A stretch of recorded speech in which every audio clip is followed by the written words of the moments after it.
Inflasi. Perluasan mata uang, sebuah fenomena ketika uang beredar begitu banyak sampai nilainya merosot dengan sendirinya. Bersamaan, balon-balon raksasa terbang naik dari berbagai pusat kota, termasuk ibu kota kekaisaran yang menjadi jantung seluruh negeri. Tepat pukul 1 dini hari, balon-balon itu menembus langit, lalu meledak satu persatu akibat perbedaan tekanan udara atau hal-hal tak terduga lainnya. Apa yang jatuh dari langit bukanlah hujan biasa, melainkan hujan uang, lembaran uang kertas, koin emas, dan berbagai bentuk mata uang lain. Dalam sekejap, warga ibu kota dibuat gamang. Jumlah uang yang beredar begitu banyak hingga mereka mulai kehilangan kepercayaan. Mereka saling berteriak, enggan menerima uang kertas dan lebih memilih barter. Ada yang meragukan keaslian koin emas. Ada yang kecewa karena berharap kaya mendadak. Tapi yang datang justru kekacauan. Ada yang bahkan bercanda sinis bahwa uang kertas lebih cocok dijadikan kayu bakar, sementara koin emas untuk pemberat. Lalu yang lain takut bahwa semua ini akan menjadi awal kehancuran negara. Warga pun menimbun makanan. Tak ada yang mau menukar kebutuhan pokok dengan uang. Situasi berubah menjadi kekacauan besar. Dari atas sebuah menara tinggi, dua pasang mata mengamati semua itu. Cindy Wendy, wanita berambut emas yang cantik, menatap dengan rasa ingin tahu. Di sampingnya berdiri seorang pria parubaya berambut coklat, Bourgeois Jane Mien, Direktur Biro Pembuatan Uang Kekaisaran. Bersama-sama mereka melihat uang palsu dalam jumlah yang tak terbayangkan menyebar ke seluruh penjuru kekaisaran. Mata telanjang mustahil membedakan mana yang asli dan mana yang palsu. Semua itu adalah hasil kerja keras Damien. Dan yang bertugas menyebarkan uang palsu ke seluruh negeri tak lain adalah Cindy Wendy, sang penguasa logistik. Dengan suara rendah, Damien berbicara tentang kuburan yang mesti digali dua. Satu untuk saudaranya, satu lagi untuk dirinya. Cindy Wendy mengamati sikapnya dan menyadari bahwa pria itu telah lama memelihara dendam terhadap keluarganya. Dendam yang ia kira tak akan pernah terbalaskan jika bukan karena bantuan tangan orang lain. Ia sendiri menyimpan luka yang mirip, sehingga bisa memahami perasaan itu. Mereka berdua memiliki seseorang untuk mereka balas dendam. Karena alasan itu pula mereka memilih bekerja sama dengan Nighthound. Mereka sependapat bahwa mereka semua bersekutu dengan orang-orang yang menakutkan. Angin membawa suara logam yang berjatuhan. Di kejauhan, koin emas bertebaran seperti hujan, sementara uang kertas berkibar memenuhi udara. Demian mengernyit ketika menangkap salah satu koin yang jatuh. Ia menjelaskan bahwa koin emas palsu tampak identik dengan aslinya, tetapi jauh lebih ringan karena terbuat dari logam tiruan, sehingga tak terlalu sakit bila jatuh dari ketinggian. Untuk membedakannya, seseorang harus menggenggamnya, meski itu pun tidak mudah jika sudah bercampur dengan yang asli. Cindy Wendy mempertanyakan tentang uang kertas yang lebih ringan dan tampak sama. Damien menjelaskan bahwa baik uang kertas palsu maupun koin palsu diwarnai dengan tinta sihir yang akan memudar dalam beberapa jam agar kekacauan tidak berlangsung terlalu lama. Memang benar. Uang palsu yang tersebar di ibu kota akan berubah menjadi sampah dalam 2 jam. Namun 2 jam itu cukup untuk membuat harga-harga kacau total. Rakyat kehilangan kepercayaan pada uang dan kembali berpegang pada benda nyata. Dengan begitu, keserakahan manusia terhadap uang perlahan memudar. Cindy Wendy bertanya, apa gunanya meruntuhkan nilai uang hingga hampir nol hanya untuk waktu sesingkat itu? Demian menjawab bahwa 2 jam sudah cukup untuk menentukan nasib sebuah dunia, walaupun itu terasa terlalu besar untuk orang-orang seburuk mereka.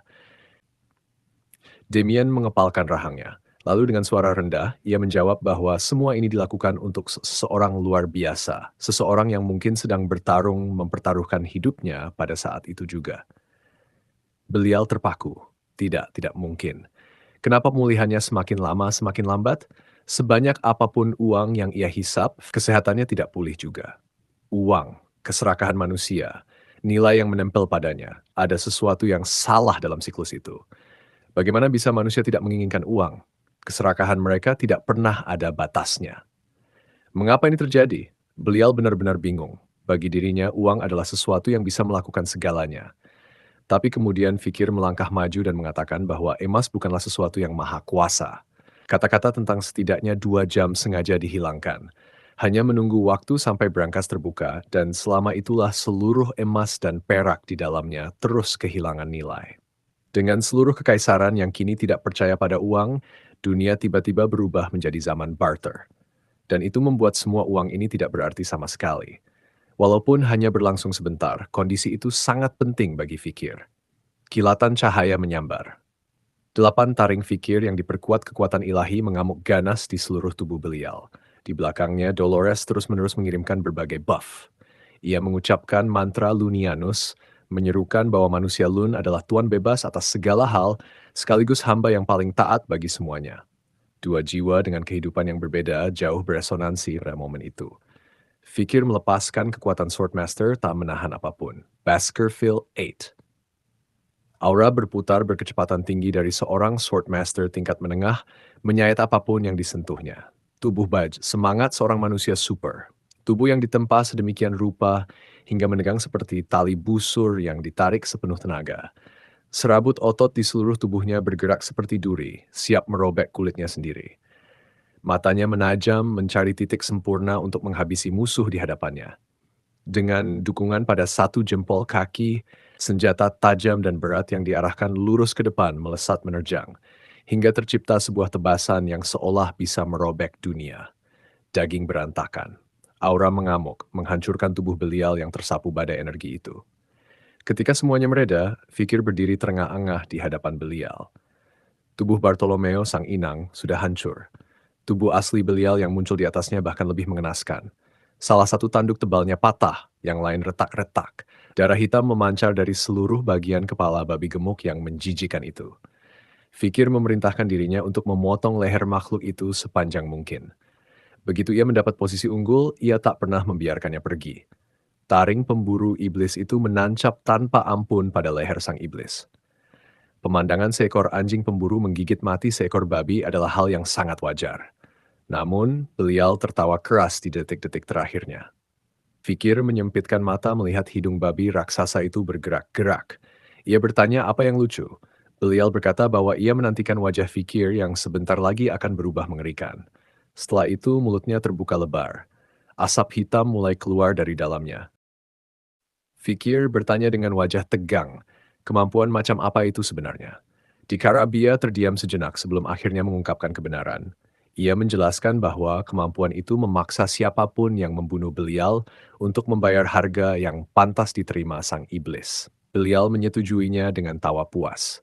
Ia menggerakkan mata bulatnya yang berminyak, melihat bergantian ke arah Fikir dan Dolores.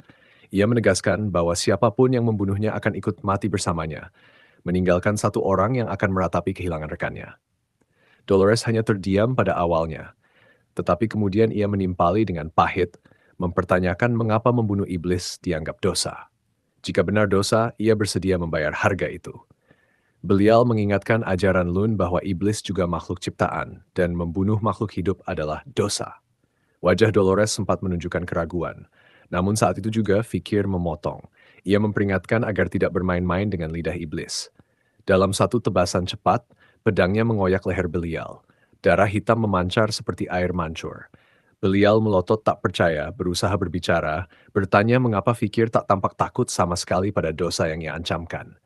Fikir tidak menggubrisnya. Sebuah benda kecil menempel di dahi Belial, sepucuk kertas yang telah terkena percikan darah hitam. Saat menyadari apa itu, wajah Belial melengkung penuh putus asa. Indulgensi. Tulisan yang menyatakan bahwa semua dosa seorang anggota gereja setia telah diampuni. Surat bersegel resmi perjanjian lama begitu suci dan penting hingga memalsukannya dapat dihukum mati.